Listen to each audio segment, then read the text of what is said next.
students, you all know how we divide the study of English literature part by part.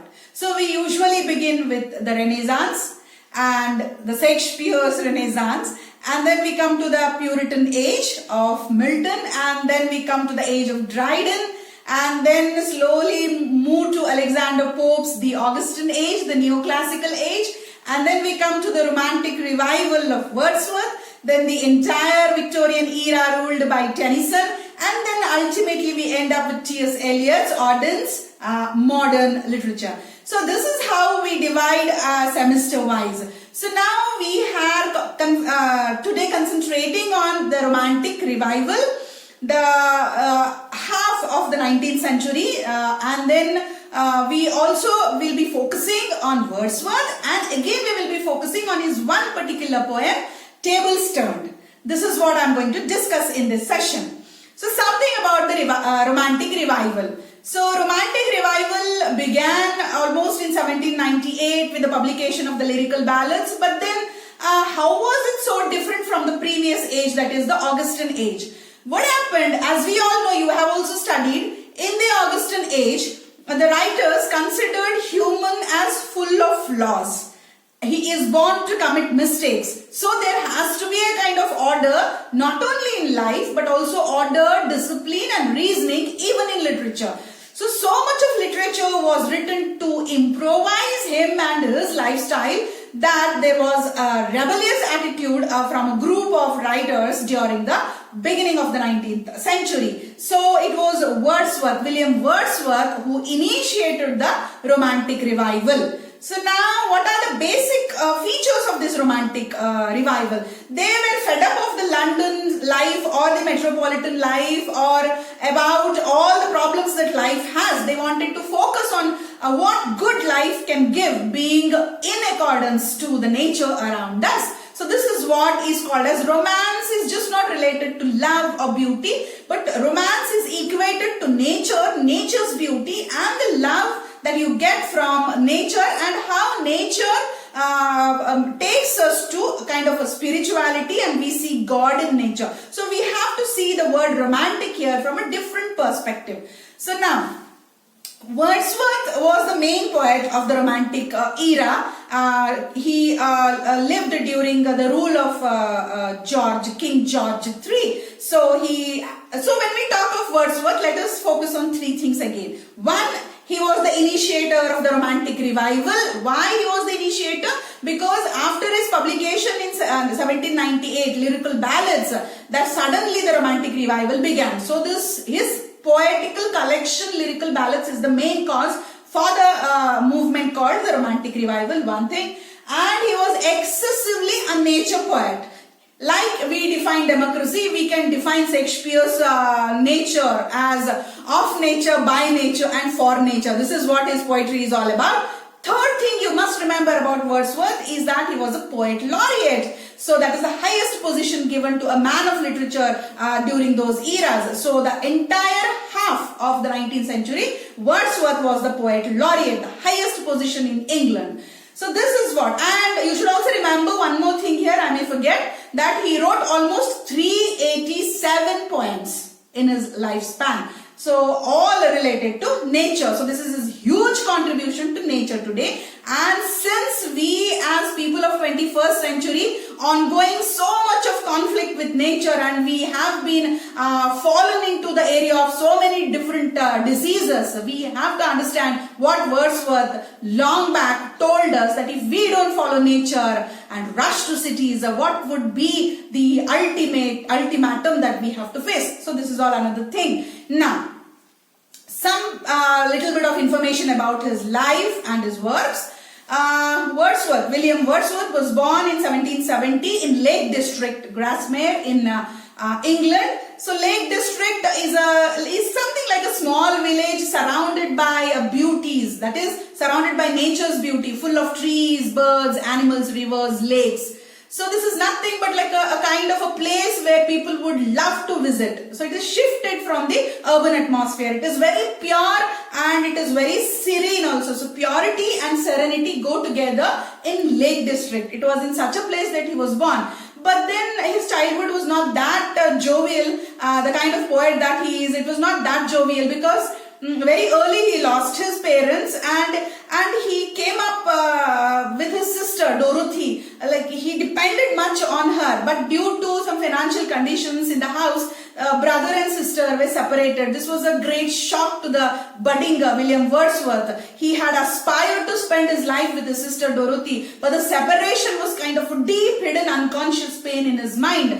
But then somehow he got educated in Cambridge, and he had started writing poems, and he had decided that his profession would be writing poetry. But then the kind of inspiration that he had in his childhood from his sister couldn't be found out anywhere, because both brother and sister had that literary taste, had the taste of nature. So they used to do it together. Now, he was waiting for some inspiration, and we have Coleridge's entry into his life. So with the coming of Coleridge, both of them became bosom friends, and together they wrote poems, like each influenced the other.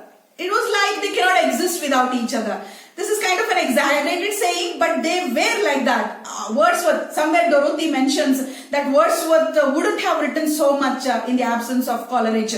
And the moment Coleridge was away from Wordsworth, Wordsworth had never produced such a rich poem. This is how she had observed him. And it is we depend on her articles on Wordsworth today to know what kind of a person Wordsworth was. It so happened that even in his adulthood, after a decade, he got Dorothy back in his life, and Dorothy, Wordsworth and Coleridge made a great company, and together they used to wander into the jungles, into the Lake District, beautiful areas, and this is how Wordsworth started writing poems, and together, Wordsworth and Coleridge together in 1798 published the Lyrical Ballads, which was a kind of a turning point in the history of English literature. That was the beginning of the Romantic Revival.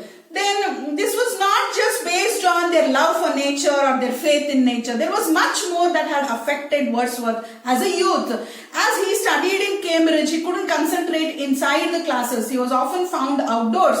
It was like a struggle for him finishing a degree. Apart from that, he was too much influenced by the French Revolution and the concept of individualism and liberty and so on and so forth that came out of the French Revolution. And apart from that, he, along with Dorothy, had visited France. Look at his passion for France. That is also mentioned in most of his poems, directly or indirectly. So, with Dorothy, he went to France. With Coleridge, he went to Germany. So, he almost visited some countries of Europe. I'm telling you this because many critics, when they speak about Wordsworth, they say that his poetry is quite limited to a certain area. Like he is like an old, a rustic kind of a man, because he just revolves around the Lake District and Grasmere, and that is all we come. But then his fantasy for the Alps, his fantasy for France is seen to such extent that he fell in love with a French lady. He had a child by a lady, but then somehow they couldn't marry because he had to rush from France to England due to the wars. And this is all about Wordsworth's life as a budding poet. So this communion with Coleridge went for a long time. They produced n number of poems, and as the title itself indicates, Lyrical Ballads, the collection is full of ballads. Only 1/3 of the collection is being contributed by Coleridge. The rest belongs to Wordsworth. And after some years of their communion, somehow Coleridge decided to settle in urban areas, and because Wordsworth's financial conditions was not that sound, he had to retire back to his Lake District and settle there with his sister and his wife Mary. So soon after the separation of Coleridge from his life, he came up with a set of 5 Lucy Gray poems, which show that somewhere at some point of life, all hope and faith that he had on nature. Because for Wordsworth, nature was not just a beautiful thing, but it was friend, philosopher and guide. It was a kind of a spiritual God for him. But with the separation of Coleridge and death of his sister, he could somehow retire into a kind of pessimist attitude in his literature poems that we see in his Lucy Gray poems. So this is all some other thing. Now we will study today one of his foremost poems, which can be talked about in modern times. I've picked this poem because this is the right time to talk about that poem, Tables Turned. So now, what is this title, Tables Turned? It is used as a kind of an idiom. So, tables turned, you have a very strange situation which is not that beneficial to you. So, you have worked so much of the situation that you have literally turned the situation into good. So, the adverse situation has been turned into a kind of a better situation. This is how turning the situation for something good. It could be your situation, or you are helping someone other to turn this helping the other to change his situation. So, this is how the title goes, as Tables Turned. Coming up with something good. This is how you can have the meaning. So what is there in the poem? Before that, I should tell you that it is a kind of a ballad. The style is a narrative and it is quite lyrical, and it has 8 stanzas and together 32 lines, and is a kind of a first person narrative. The poet himself is addressing, and there are 2 characters in the poem. One is the narrator and the other in front is the friend. Okay, and now the friend, what is he doing and what Wordsworth is doing? Wordsworth is found all the time outdoors studying on his own, and the friend is so much involved in his classroom that he is sitting and sitting and sitting. So by sitting and sitting, he has not only put on his weight, but he has also put on the weight of the books. Now the poet enters into the classroom or the study room and tells his friend, wake up, now get up, it's high time you shun your books.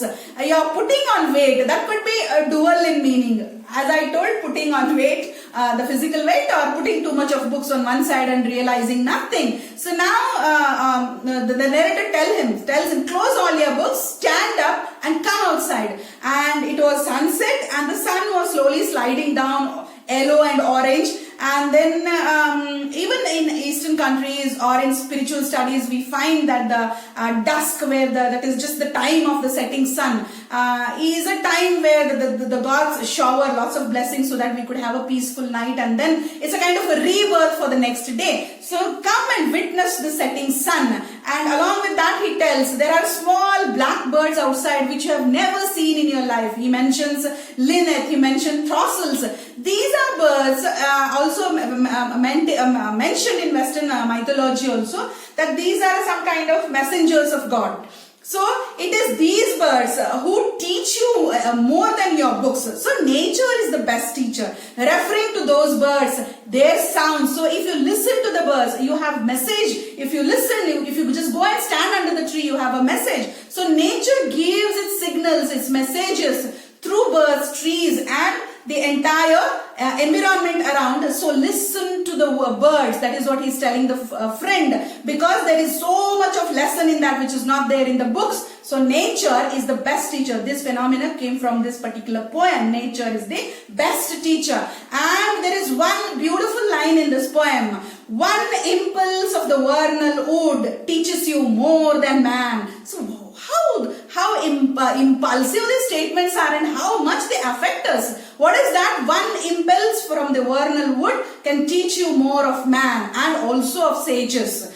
Vernal wood. Vernal is a kind of spiritual nature. Wood is nature. Vernal has that spiritual capacities in it. The spring season has that vernal beauty. This is how the poets talk about. So vernal is not only related to the spring season but also to the spiritual aspect. So vernal wood, one touch, a glance into the vernal wood will teach you more of man. That is a kind of a comparison that he is making with the traditional ashrama system that we had, the ashrama education and the scientific education, where the people had to migrate from rural areas and settle somewhere in cities and finding nothing in books, ultimately not knowing what they should do in life. This is what has taken a great speed today also. We have ashrama schools in India, we have green universities throughout the world.